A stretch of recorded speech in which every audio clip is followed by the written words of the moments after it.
or welcome back to the channel. Today I wanted to make a small review for a lens that I did not think that I would enjoy so much, and that's the Thypoch Simera 28mm f1.4.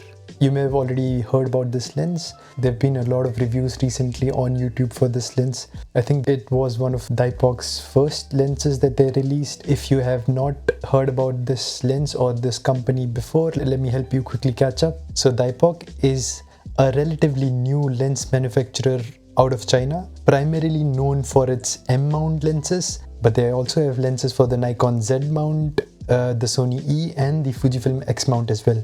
And they also have some really good affordable cine lenses, and all these lenses are completely manual, and as far as I know there's no kind of electronics in this lens. I obviously got the Z mount version for my Nikon Z6III, which is basically the same M mount lens with sort of a permanent M to Z mount adapter added. Oh, and yeah, by the way, I was checking their website. They also sell adapters now.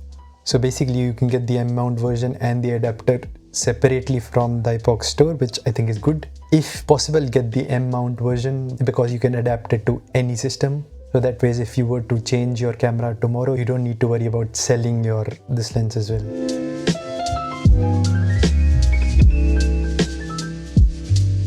For context, I'm just a hobbyist photographer with huge amount of gas, not this gas, the gear acquisition syndrome gas, and I keep looking for camera or lenses deals. One fine day I was looking at MPB and I saw this lens which was listed for 419 euros, which I thought was a very good deal for this lens.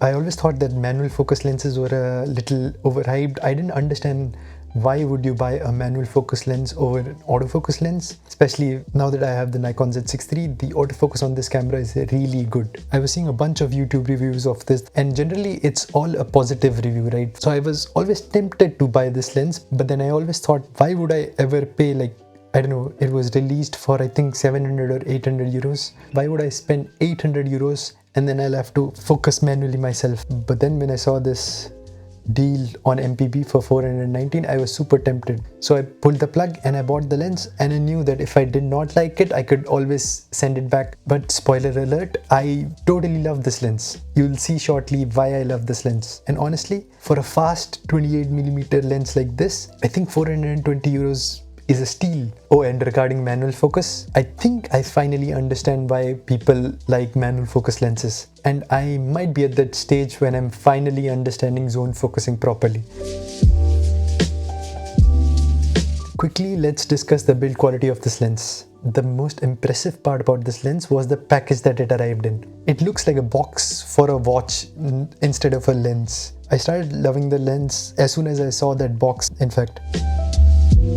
The lens itself features a premium all-metal construction, which offers a solid and refined feel in hand. Its classic rangefinder-inspired design stands out, providing a satisfying tactile experience with precise manual focus and a well-dampened aperture ring. It's clearly designed for photographers who value good quality and good aesthetics as well. And the best part about this lens, there's this cool visual of these red dots filling in when you change the aperture of the lens, which basically indicates what range of distance is in focus. And there is a focus tab to adjust focus. Oh, by the way, there are two types of Simera. Basically, one had the infinity lock tab, and this one that I got has the regular crescent shaped focus tab. I don't have experience with the infinity lock tab, so I can't say much about that, but I think there were some issues with the infinity lock tab, so that's why they came out with this type 2 with the regular focus tab. The lens is somewhat hefty and it weighs at around 400 grams. And I particularly like this square lens hood, which enhances the appearance of this already sexy looking lens. Overall, I love how the lens looks and how the lens feels also. It feels super solid and feels of high quality.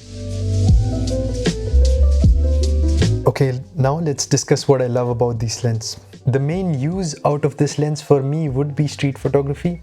And as soon as I bought this lens, the coming weekend there was this lesbian and gay city festival happening here in Berlin. So I thought it's the best opportunity for me to see how well this lens performs. And I think the pictures look really nice. The images produced by this lens has a certain character to it. And also the colors and contrast coming out of this lens I think are outstanding.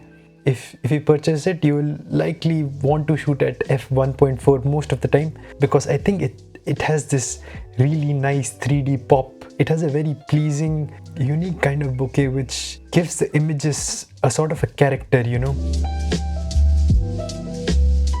And for sharpness, at wide open, the sharpness is quite decent, but if you stop it down, this lens is actually quite sharp. At the festival, I took a bunch of photos. Because I was usually at 5.6 or f8, most of the photos were in focus, and yes, a number of them were also out of focus.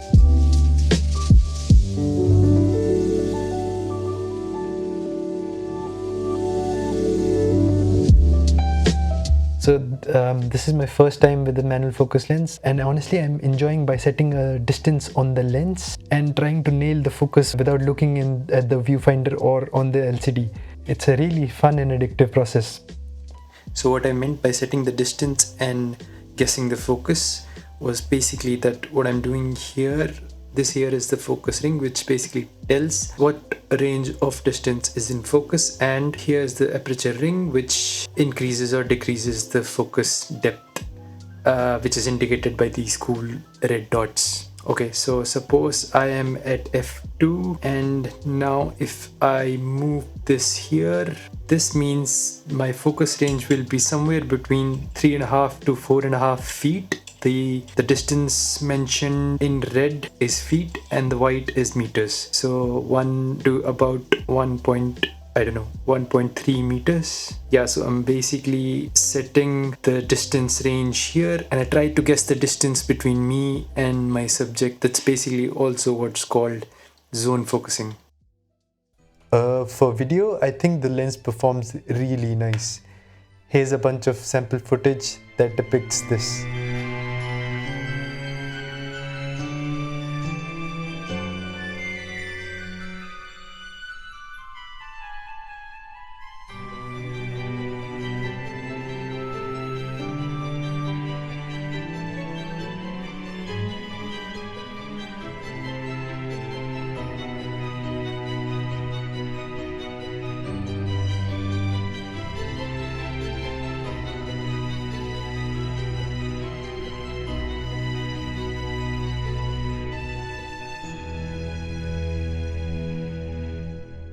Since this is a fully manual focus lens, pulling focus while doing video is super easy on this. But you should know there is some amount of focus breathing which may or may not be a problem for you. If you're looking to buy this lens just for video, I wouldn't recommend that, since Thypoch makes these super affordable cine lenses as well. Those would be much better and corrected for video.